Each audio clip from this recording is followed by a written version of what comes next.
Hi guys, it's Dave from computingforever.com, and in today's video we're going to do a review of the brand new fully electric zero emissions Nissan Leaf.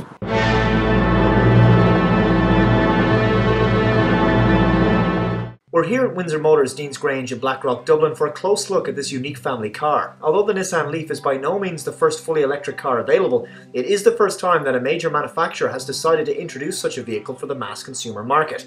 The car features zero emissions and as a result zero tailpipe.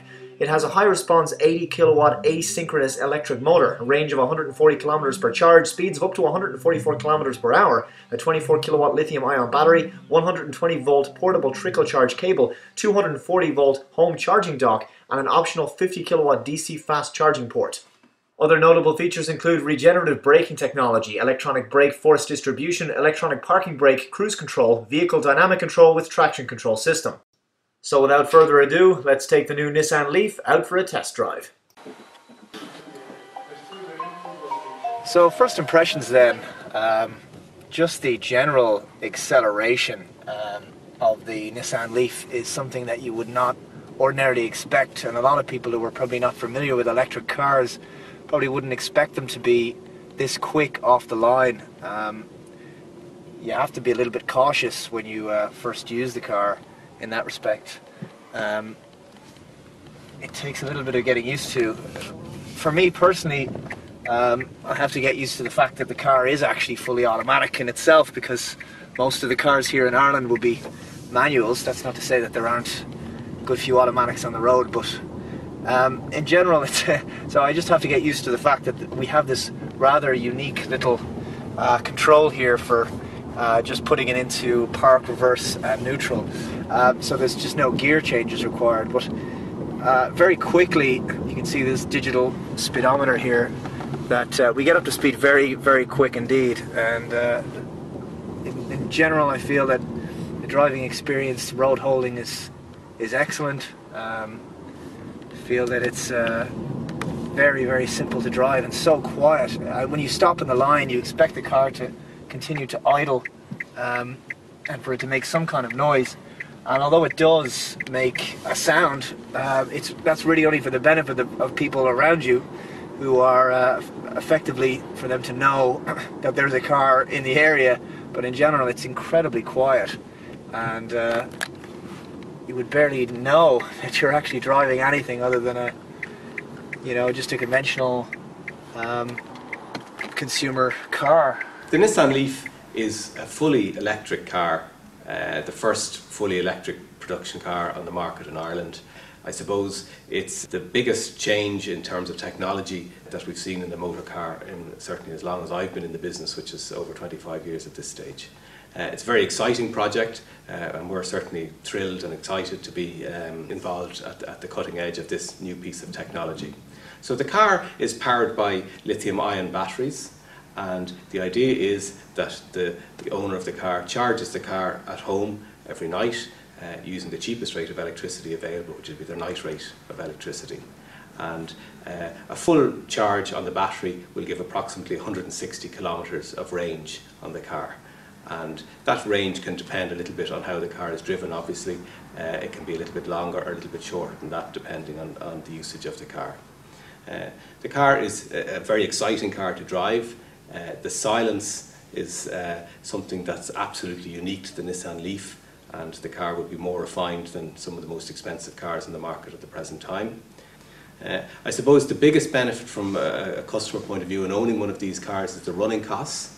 The running costs really are going to be a fraction of what they would be in a conventional car of this size. And our own experience to date has been that the actual running cost per kilometre in terms of the charging cost of the car is as low as 1 cent per kilometre of driving the car. So really exceptionally low running costs in terms of the cost of ownership of the car. I suppose most importantly as well is the environmental impact. This car is zero emissions, so it produces no tailpipe emissions whatsoever. And I think that's an important step to be taking, in terms of improving our environment, and I think it's a very good reason to be considering buying an electric car. It's not just the tailpipe emissions though that are of environmental benefit. The car is also made to be very recyclable. It's also made, 20% of the car currently is made from recycled products, and up to 90% of the car is recyclable at its end of life. 100% of the battery is recyclable at the end of its life. So overall, I suppose from start to finish, the car is designed to be very environmentally friendly. Apart from being able to charge your car at night time, which would be, for most people, the primary means of charging their car at home at night time, it would be possible also to charge the car at other locations, public locations around the country. So the ESB have made a commitment to have 1,500 public charge points around the country at key locations by the end of 2011. And 30 of those charge points will be what's called fast charge points. And a fast charger will give the facility of being able to charge the Nissan Leaf to 80% of its battery capacity within 30 minutes.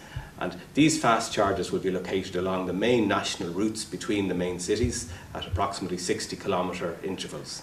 And so it will be possible, if people are making a long journey in a Nissan Leaf, for them to have a stop off, perhaps have a cup of coffee and something to eat, and within 20 minutes to half an hour they'll be able to continue their journey with up to 80% renewed battery charge. So, who's going to be buying an electric car, specifically this Nissan Leaf?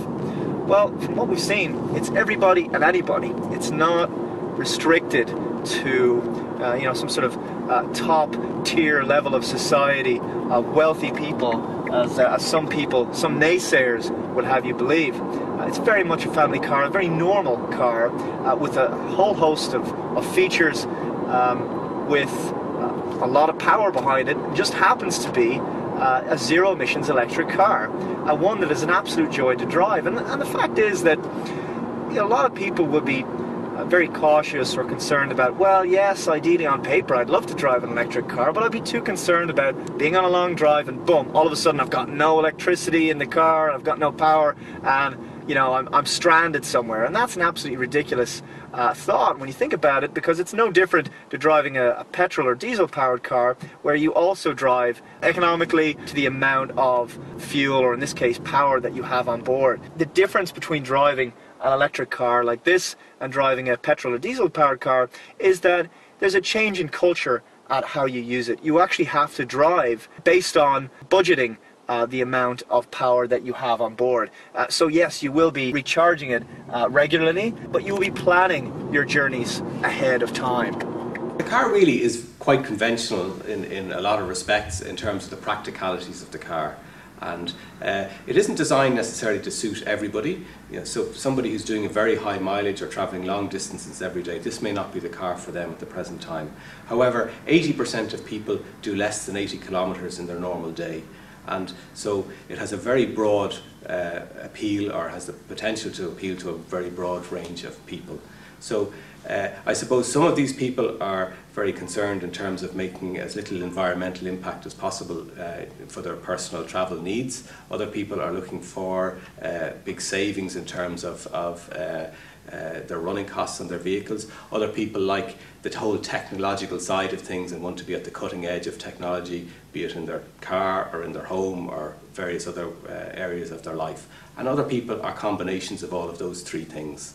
So we have, the interest and purchases of this car to date really have been very broad ranging, from family people with children, from people with retired people using it as their primary means of transport, people who are using it as their second car. Very, very broad range of people purchasing the car at the present time. I have to say there's an enormous amount of torque in this motor. Keep wanting to call it an engine, but you've got to be very careful, because as soon as you put your foot down all the way, it's just a lot of power on tap. I also have this rather unconventional handbrake, which is actually electric. So there's a lot of unique little features and technologies packed into this car. Another important comment is the fact that the Nissan Leaf, even though it's only a C-class mid-sized family car, it actually feels like you're driving something more substantial, like a larger saloon car. Nissan have thought of everything with the Leaf, so when you're slowing down, coasting or braking, the energy recovery system restores that energy back into the battery, so it's not lost, and that power is actually displayed on our dash readout here. All Nissan Leafs are connected via a SIM card to a global data center. It's a telematics satellite navigation system. All of this information is gathered, things like the health of the car, how you're using the power from the AC to the radio to the braking, to absolutely everything. The statistical information is then available to the end user via the CarWings application, which is supported on all iOS devices. So let's have a quick look at the CarWings app for the Nissan Leaf. It allows you to check the status of the battery, our estimated driving range, how many hours till it'll be fully charged. We can also remotely activate charging and will be emailed once the process has been completed. We can activate the climate control and even time this to turn on when we wish. This is ideal in the winter time so you can step into a nice warm car, equally handy in the summertime when you want to remotely cool the car so you're not stepping into an oven. Updates are also available along with support and some app settings and other options. Overall, the CarWings app is a must-have for Nissan Leaf owners. This information can also be displayed on the Nissan Leaf website, where you can compete in a league table against other Nissan users to be the most efficient Nissan Leaf driver. It looks at your efficiency, the mileage you've done, the trips you've taken, absolutely everything about how you're using the energy of the car, and compares that against everybody all over the world. The fact that there are so few moving parts in this car, other than the obvious, like your wheels and other small things that you would have to maintain, like the water, the tires, etc.